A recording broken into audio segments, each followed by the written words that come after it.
Guys, today I'm making some banana fritters. I have some banana and it's well ripe, so I don't want to throw it away, so I said let me do something with it. I haven't eaten this in years, so I'm gonna have to eat some vanilla. I have some nutmeg there.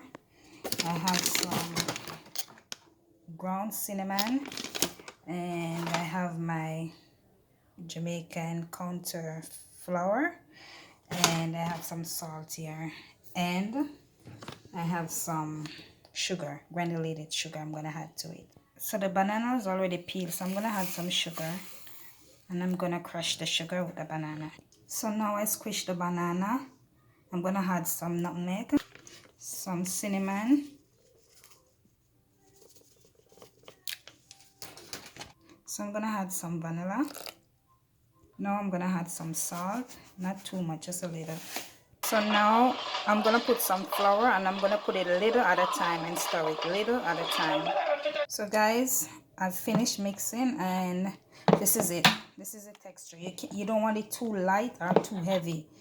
You don't want it too light, and you don't want it too heavy. So over here guys, I have my pot ready. So I'm going to put some oil inside. So I'm using olive oil. So I'm going to pour some in the pot right now. And remember, your oil have to be hot. If your oil don't hot, the fritters is not gonna come out proper. It's gonna turn like fla, and you don't want to fla. So the oil have to well hot.